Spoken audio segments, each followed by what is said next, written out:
ఈరోజు వీడియోలో నేను మీకు బ్లూ బర్డ్ విప్డ్ టాపింగ్ గురించి చెప్పబోతున్నాను. ఇది వచ్చేసి విప్పింగ్ పౌడర్. ఈ విప్పింగ్ పౌడర్ నుంచి క్రీమ్ ఎలా తయారు చేయాలో చెప్తాను. మనం బ్యాక్ సైడ్ చూసినట్లయితే మనకి కొన్ని స్టెప్స్ అయితే ప్రొవైడ్ చేశారు. ఫస్ట్ ఏం చేయాలంటే ఈ విప్పింగ్ పౌడర్లో 100 ml కూల్ వాటర్ వేసుకోవాలి.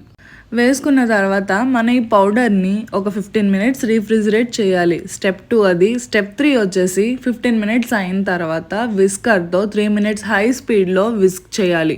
విస్క్ చేసిన వెంటనే మనకి హై పిక్స్ వస్తాయి. వెంటనే రిఫ్రిజిరేట్ చేసి 15 minutes యూస్ చేసుకోవచ్చు. ఇప్పుడు ఆ ప్రాసెస్ కరెక్టా రాంగ్ అని ఈ బ్లూ బర్డ్ విప్ టాపింగ్ నుంచి చూద్దాం.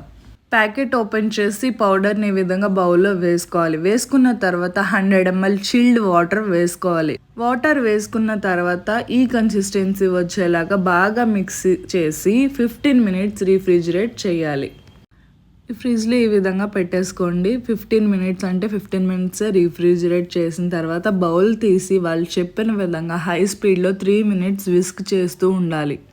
మీరు చూసినట్లయితే ఫ్యూ సెకండ్స్కే మనకి క్రీమ్ అనేది టెక్స్చర్ ఈజీగా తెలిసిపోయింది.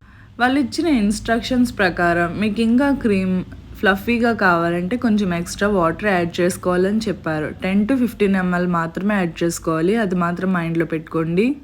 వాళ్ళైతే షుగర్ పౌడర్ యాడ్ చేయొద్దని చెప్పారు, కానీ నాకైతే షుగర్గా అనిపించలేదు కాబట్టి కొంచెం యాడ్ చేశాను. అదండి బ్లూ బర్డ్ విప్డ్ క్రీమ్.